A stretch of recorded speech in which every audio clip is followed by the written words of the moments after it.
The debate में आपका स्वागत है। जरा सोचिए, आपने अपनी जिंदगी के 4 साल और लाखों रुपए एक बहुत ही विशिष्ट डिग्री हासिल करने में लगा दिए। आप एक बेहतरीन कोडर बन गए, या मान लीजिए डेटा एनालिस्ट या ग्राफिक डिजाइनर बन गए। बाजार ने आपको हाथों हाथ लिया भी। बिल्कुल। बाजार ने आपको अच्छी जॉब दी, और फिर अचानक से एक सुबह आप उठते हैं और पता चलता है कि एक नया एआई टूल आ गया है, और वो टूल आपका काम आपसे 10 गुना तेज और लगभग मुफ्त में कर सकता है।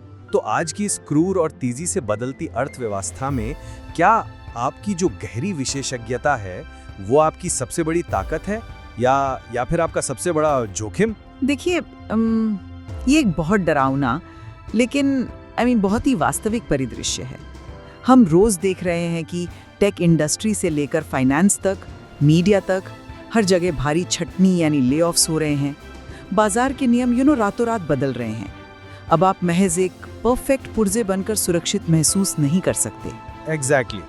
और यहीं से हमारा आज का मूल विषय उभरता है। स्रोत सामग्री के आधार पर हम आज ये विश्लेषण कर रहे हैं कि क्या आज के इस, जिसे हम एक्सपोनेंशियल स्पीड कहते हैं, इस बदलते दौर में एक बहुकौशल वाले पॉलीमैथ दृष्टिकोण को अपनाना सर्वाइवल के लिए जरूरी है, या फिर ये महज एक अनावश्यक भटकाव है जो आपको किसी भी एक क्षेत्र का असली मास्टर नहीं बनने देता। मैं यहाँ स्पष्ट रूप से पॉलीमैथ दृष्टिकोण का समर्थन कर रहा हूँ। मेरा मानना है कि आज के दौर में ज्ञान को सिर्फ इकट्ठा करना काफी नहीं है। अलग अलग डोमेन्स को कनेक्ट करना दीर्घकालीन करियर सुरक्षा के लिए बहुत अनिवार्य है। और मैं इसके सख्त खिलाफ हूँ। अच्छा। हाँ, मेरा तर्क ये है कि एक विशिष्ट विशेषज्ञता, एक निश और एक ही कोर स्किल पर अपना पूरा ध्यान केंद्रित करना ही आज भी दक्षता और इनोवेशन का सबसे ठोस रास्ता है। एक जनरलिस्ट जो होता है ना, वो हमेशा बाजार के रेमो कर्म पर रहता है, लेकिन एक सच्चा विशेषज्ञ हमेशा अपूर्णीय यानी इररिप्लेसेबल होता है। देखिए, जब मैं पॉलीमैथ कहता हूं ना, तो मेरा मतलब कोई लियोनार्डो दा विंची जैसे ऐतिहासिक जीनियस से नहीं है कि जो पेंटिंग भी कर रहा है और इन्वेंशन भी कर रहा है। राइट। आज का जो आधुनिक पॉलीमैथ है वो एक सिस्टम थिंकर है। वो जानता है कि आज एक सिंगल स्किल की एक्सपायरी डेट बहुत छोटी हो गई है, इसलिए वो रैंडम तरीके से नहीं सीखता, बल्कि वो जस्ट इन टाइम लर्निंग का उपयोग करता है। मतलब जब जिस चीज की जरूरत पड़ी उसे बस तभी सीखा, और वो 80-20 नियम अपनाता है। 80-20 नियम? हाँ, वो किसी भी डोमेन के उन 20% कोर कॉन्सेप्ट्स को सीखता है जो 80% नतीजे देते हैं। यह दृष्टिकोण उसे चौड़ाई के साथ गहराई देता है। मतलब विशेषज्ञता तो सारा पैसा एक ही शानदार कंपनी के शेयर में लगाने जैसा है ना। अगर वो कंपनी चली तो आप अमीर, और अगर डूबी तो आप सीधे सड़क पर। पॉलीमैथ एक इंडेक्स फंड की तरह है जो अलग अलग जगह अपनी स्किल्स का निवेश करके जोखिम को लगभग खत्म कर देता है।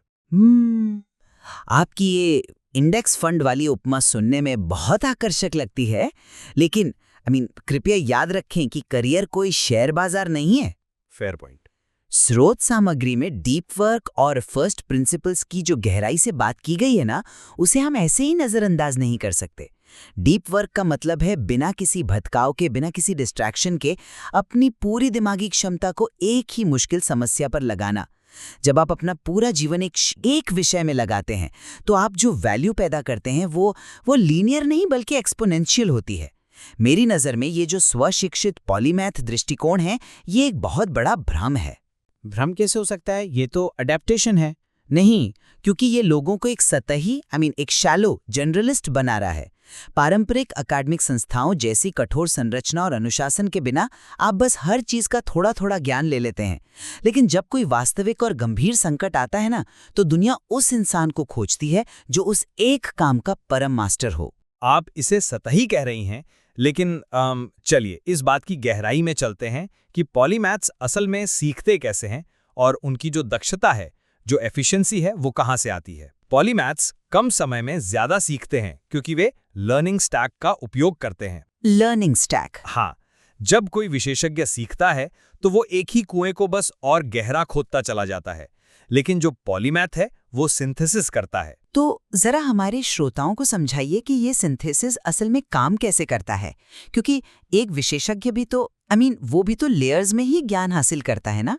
वो भी बुनियादी बातों से शुरू करके ऊपर तक जाता है। बिल्कुल, विशेषज्ञ लेयर्स में सीखता है, लेकिन सिंथेसिस का मतलब है दो बिल्कुल अलग-अलग कॉन्सेप्ट्स को आपस में जोड़कर एक नया हाउ और वाई खोजना। उदाहरण के लिए मान लीजिए एक ग्राफिक डिजाइनर है। ओके। एक विशेषज्ञ डिजाइनर सिर्फ नए टूल्स या डिजाइन के नए सॉफ्टवेयर सीखेगा, लेकिन एक पॉलीमैथ डिजाइनर जो है वो साइकोलॉजी और बिहेवियरल इकोनॉमिक्स भी सीखेगा।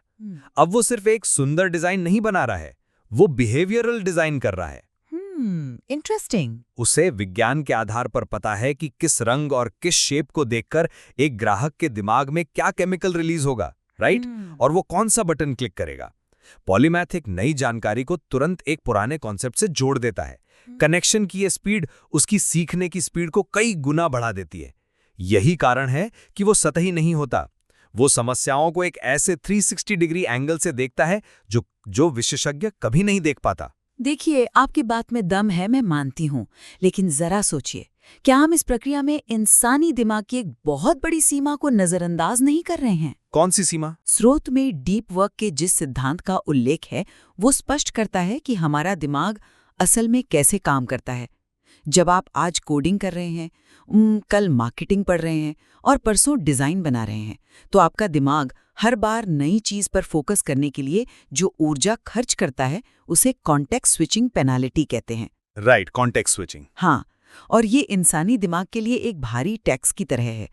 हर बार जब आप स्विच करते हैं ना, आपका दिमाग रीस्टार्ट होने में ही थक जाता है और कुछ मेंटल लीकेज होता है। विशेषज्ञता इस कॉग्निटिव लीकेज को रोकती है। क्या मल्टी स्किलिंग के नाम पर ये पॉलीमैथ अपनी प्राथमिक दक्षता और जो उनकी कॉग्निटिव स्टैमिना है उसे बर्बाद नहीं कर रहे हैं? ये एक बहुत ही वाजिब सवाल है, लेकिन यहीं पर आप एक बहुत बड़ी गलतफहमी का शिकार हो रही हैं। अच्छा, कैसे? आप ये मानकर चल रही हैं कि पॉलीमैथ एक ही दिन में 4 अलग-अलग काम कर रहा है, मतलब आप उसे मल्टीटास्किंग समझ रही हैं। लेकिन स्रोत सामग्री स्पष्ट रूप से बताती है कि असली पॉलीमैथ मल्टीटास्क नहीं करते, वे मोनोटास्क करते हैं। वे स्किल सीजन्स में काम करते हैं। एक सेकंड, ये स्किल सीजन्स क्या है? ये असल जिंदगी में कैसे काम करता है? इसका सीधा सा मतलब है कि वो अपने समय को लंबे ब्लॉक्स में बांटते हैं। जैसे अगले 3 महीने मैं सिर्फ पाइथन कोडिंग पर फोकस करूंगा। ओके। उस दौरान कोई मार्केटिंग नहीं, कोई साइकोलॉजी नहीं। वे उस 80-20 नियम का इस्तेमाल करते हैं, यानी जब वे उस डोमेन का 20% कोर हिस्सा सीख जाते हैं जो 80% काम आता है, सिर्फ तब वो अगले सीजन में मूव करते हैं। ये कॉन्टेक्स्ट स्विचिंग का कोई केओस या अराजकता नहीं है, ये एक बहुत ही सोची समझी क्रमिक रणनीति है। चलिए मान लेते हैं कि वे इसे सीजन्स में बांट लेते हैं और इस पेनाल्टी से बच जाते हैं, लेकिन धरातल पर उतरते हैं। ठीक है, एक मिड करियर प्रोफेशनल की वास्तविकता क्या होती है? बताइए। उस पर परिवार की जिम्मेदारियां हैं, रोजमर्रा के काम हैं और ऑफिस का भारी दबाव है। ऐसे व्यक्ति के लिए हर नई तकनीक के आते ही एक नया स्किल स्टैक विकसित करने बैठ जाना, ये पूरी तरह से अव्यावहारिक है। एक विशेषज्ञ का रास्ता साफ और सुरक्षित है। उसने अपनी एक कोर स्किल को इतना मजबूत कर लिया है कि बाजार के सामान्य उतार चढ़ाव उस पर असर नहीं डालते। लेकिन मेरी बात पूरी होने दीजिए। पारंपरिक, अकादमिक और पेशेवर दुनिया में आप जो काम सालों से करते आ रहे हैं, वही आपकी क्षमता का सबसे बड़ा प्रूफ ऑफ वर्क है। जब आप बार बार स्किल्स रोटेट करते हैं, तो क्या आप किसी भी संस्था को ये ठोस भरोसा दिला सकते हैं कि आप एक गंभीर और भरोसेमंद पेशेवर हैं? देखिए, मुझे आपकी इस दलील के पीछे की जो तर्क प्रणाली है ना, उसमें एक बुनियादी खामी नजर आती है। कैसी खामी? आप ये मान रहे हैं कि दुनिया आज भी रेखीय यानी लीनियर रूप से चल रही है। जिस प्रूफ ऑफ वर्क और स्थिर दुनिया की आप बात कर रही हैं, वो अब मौजूद ही नहीं है। ये बहुत बड़ा स्टेटमेंट है। लेकिन सच है, एआई अब नैरो और विशिष्ट कार्यों को एक्सपोनेंशियल स्पीड से रिप्लेस कर रहा है। जब पूरा का पूरा वातावरण बदल जाता है, तो एक विशेषज्ञ क्या करता है? वो खुद को अपस्किल करता है? नहीं, वो पैनिक करता है, क्योंकि उसकी पूरी पेशेवर पहचान उसी एक काम पर टिकी है जिसे अब एक मशीन उससे बेहतर और मुफ्त में कर रही है। लेकिन क्या आप वाकई ये मानते हैं कि एआई हर तरह की विशेषज्ञता को खत्म कर देगा? एक बहुत बड़ा और डरावना दावा है। स्रोत इस पर बहुत स्पष्ट है। एआई नैरो विशेषज्ञता को खत्म कर रहा है। जो काम एक स्पष्ट प्रोसेस पर आधारित है ना, मशीन उसे इंसान से हमेशा बेहतर करेगी। लेकिन पॉलीमैथ इस बदलाव को खतरा नहीं मानता, वो इसे रॉ मटेरियल मानता है। एआई विशिष्ट कार्य कर सकता है, डेटा दे सकता है, लेकिन वो जटिल सूचनाओं का सिंथेसिस नहीं कर सकता। मतलब एआई आपको ये नहीं बताएगा कि एक नए सॉफ्टवेयर का यूजर इंटरफेस, इंसानी मनोविज्ञान और कंपनी के बजट के बीच का सही संतुलन क्या होगा। पॉलीमैथ किसी एक सिलेबस को फॉलो नहीं करता, वो प्रॉब्लम्स को फॉलो करता है। वो बदलती परिस्थितियों के हिसाब से खुद को ढालने यानी एडेप्टेबिलिटी में मास्टर होता है। मैं ये स्वीकार करूंगी कि आज के समय में एडेप्टेबिलिटी बहुत जरूरी है।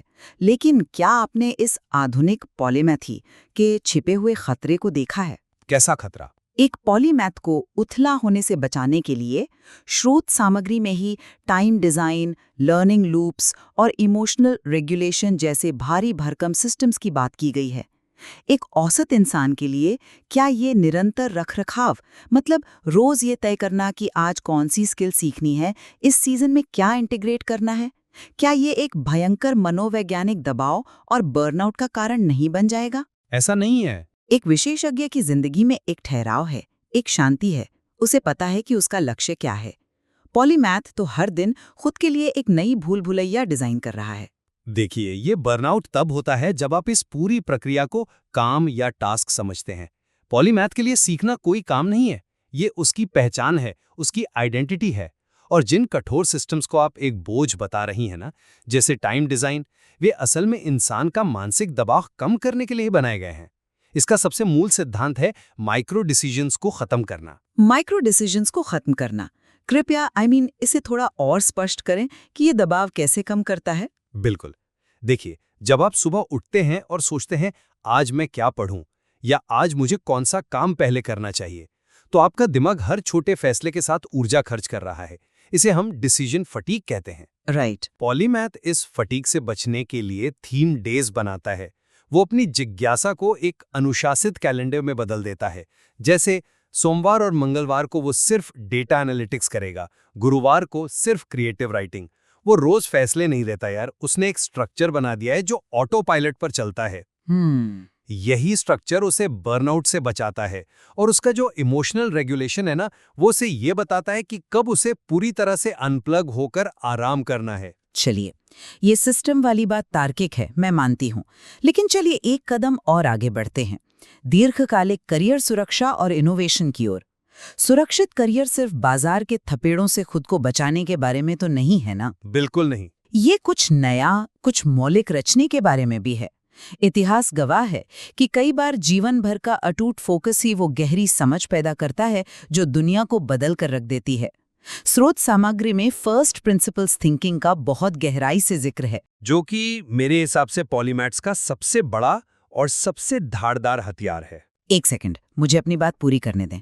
फर्स्ट प्रिंसिपल्स थिंकिंग का मतलब है किसी भी जटिल समस्या को उसकी सबसे बुनियादी सच्चाइयों तक तोड़ना, उन चीजों तक जिन्हें आप निश्चित रूप से सच मानते हैं, और फिर वहां से नए सिरे से समाधान बनाना। हाँ। ये कोई ऐसी चीज नहीं है जो आप 80-20 नियम से 3 महीने के किसी स्किल सीजन में हासिल कर लें।